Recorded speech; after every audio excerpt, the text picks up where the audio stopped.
अधिकांश लोग सोचते हैं कि लोगों को पसंद आना किसी खास बोलने के तरीके, स्मार्ट पर्सनैलिटी या कुछ सोशल ट्रिक्स का खेल है। उन्हें लगता है कि कुछ लोग जन्म से ही आकर्षक होते हैं और कुछ लोग नहीं।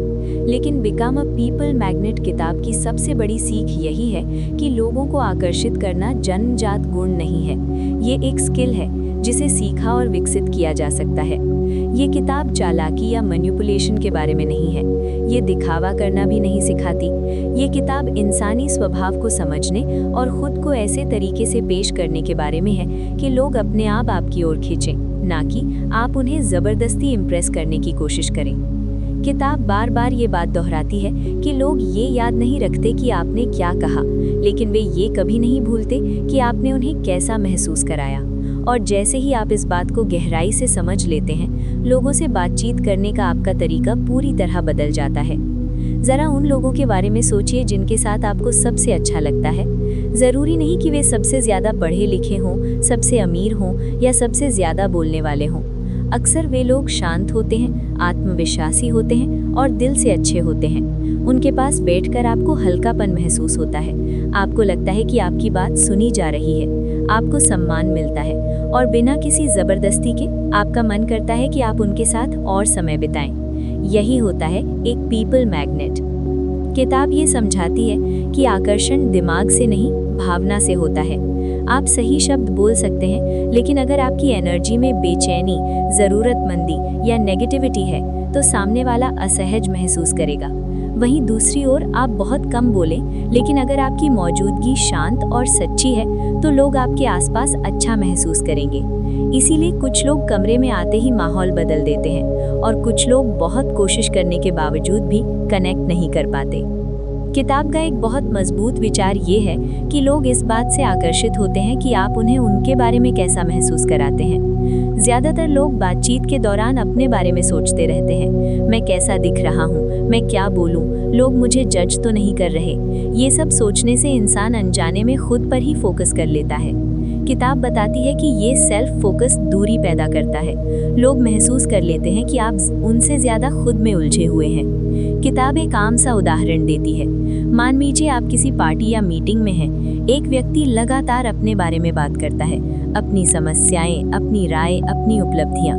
वो बुरा नहीं है, लेकिन बातचीत भारी लगती है। जब आप उससे अलग होते हैं तो आप थके हुए महसूस करते हैं। अब दूसरा व्यक्ति सोचिए, वो आपसे पूछता है कि आप कैसे हैं, आपकी बात बीच में नहीं काटता, आपकी बातों पर ध्यान देता है, आपको समझने की कोशिश करता है। वो खुद को साबित करने की कोशिश नहीं करता। जब आप उस बातचीत से बाहर आते हैं तो आपको अच्छा लगता है। किताब समझाती है कि यही फर्क लोगों को आकर्षित करता है। किताब आत्मविश्वास पर भी बहुत जोर देती है, लेकिन ये साफ करती है कि आत्मविश्वास का मतलब ऊंची आवाज में बोलना, हावी होना या आक्रामक होना नहीं है। असली आत्मविश्वास शांत होता है। ये खुद को स्वीकार करने से आता है, ना कि खुद को साबित करने से। किताब बताती है कि जब आप खुद से संतुष्ट होते हैं तो आपको दूसरों की मंजूरी की ज़रूरत नहीं होती, और जब आपको अप्रूवल की ज़रूरत नहीं होती तो लोग आपके आसपास सुरक्षित महसूस करते हैं। किताब कुछ आम आदतों का जिक्र करती है जो लोग अनजाने में करते हैं। बार बार माफ़ी मांगना, हर बात का सफाई देना, हर किसी को खुश रखने के लिए हाँ कहना, ये सब आदतें ये संकेत देती हैं कि आप खुद का पूरा सम्मान नहीं करते। इसके विपरीत एक ऐसा व्यक्ति सोचिए जो शांति से बोलता है, अपनी बात कहने में जल्दबाजी नहीं करता और हर चीज़ को जस्टिफाई करने की कोशिश नहीं करता। वो असहमति को भी शांति से संभाल लेता है। वो बिना अपराध बोध के ना कह सकता है। किताब बताती है कि ऐसा व्यवहार अंदरूनी ताकत दिखाता है और लोग स्वाभाविक रूप से इसका सम्मान करते हैं। किताब का एक और अहम विषय है भावनाओं पर नियंत्रण।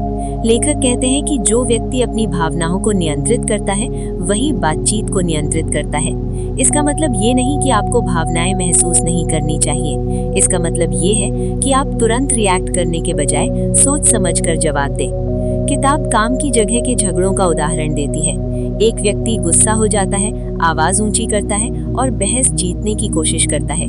दूसरा व्यक्ति शांत रहता है, सुनता है और धीरे और साफ बोलता है। भले ही वो कम बोले, लेकिन वही ज्यादा ताकतवर दिखता है। कमरे में बैठे लोग भी उसी की ओर झुकते हैं। यही बात रिश्तों में भी लागू होती है। जब कोई आपकी आलोचना करता है और आप तुरंत बचाव में आ जाते हैं तो टकराव बढ़ जाता है। लेकिन जब आप शांत रहते हैं और बिना खुद को खोए सामने वाले की बात मान लेते हैं तो माहौल बदल जाता है। किताब बताती है कि भावनात्मक स्थिरता सबसे आकर्षक गुणों में से एक है। किताब उदारता की भी बात करती है, लेकिन ऐसी उदारता जो बदले में कुछ न मांगे। लेखक छुपे हुए समझौते की चेतावनी देते हैं, यानी आप कुछ देते हैं लेकिन अंदर ही अंदर उम्मीद रखते हैं कि सामने वाला बदले में कुछ करेगा। किताब उदाहरण देती है ऐसे लोगों का जो बार बार याद दिलाते हैं कि उन्होंने क्या क्या किया है। ये व्यवहार लोगों को दूर करता है। इसके विपरीत जब आप बिना हिसाब रखे मदद करते हैं तो लोग आपके आसपास सहज महसूस करते हैं। सुनना किताब का एक बहुत बड़ा विषय है। लेखक कहते हैं कि ज्यादातर लोग समझने के लिए नहीं सुनते, बल्कि जवाब देने के लिए सुनते हैं। गहराई से सुनना आज के समय में बहुत दुर्लभ है और इसीलिए बहुत आकर्षक भी। किताब ऐसे लोगों का जिक्र करती है जो बातचीत में कम बोलते हैं, लेकिन फिर भी उन्हें चार्मिंग कहा जाता है, क्योंकि उन्होंने सामने वाले को महत्वपूर्ण महसूस कराया। उन्होंने ध्यान दिया। किताब बताती है कि असली करिश्मा बोलने से नहीं, ध्यान देने से आता है। पॉजिटिविटी पर भी किताब जोर देती है। इसका मतलब ये नहीं कि आप नकली बने, लेकिन लगातार शिकायत करना, नेगेटिव रहना और गॉसिप करना लोगों को थका देता है। लोग अनजाने में ऐसे लोगों से दूरी बना लेते हैं। इसके विपरीत जो लोग समस्याओं को मानते हैं लेकिन समाधान या हल्केपन पर ध्यान देते हैं, उनके आसपास लोग सुरक्षित महसूस करते हैं। किताब बार बार ऑथेंटिसिटी की बात करती है। लेखक साफ कहते हैं कि नकली कॉन्फिडेंस, स्क्रिप्टेड लाइंस और सोशल ट्रिक्स काम नहीं करती। लोग तुरंत महसूस कर लेते हैं जब कोई असली नहीं है। अंत में किताब ये सिखाती है कि दूसरों को बदलने की कोशिश छोड़कर खुद पर काम करें। जब आप खुद बेहतर बनते हैं तो लोग अपने आप अलग तरह से प्रतिक्रिया देने लगते हैं। किताब का पूरा संदेश एक ही बात पर आता है। लोगों को आकर्षित करने के लिए आपको ज्यादा करने की जरूरत नहीं है, आपको बेहतर बनने की जरूरत है। ज्यादा शांत, ज्यादा मौजूद और ज्यादा सच्चा। लोग परफेक्ट इंसानों से नहीं, बल्कि मौजूद इंसानों से जुड़ते हैं।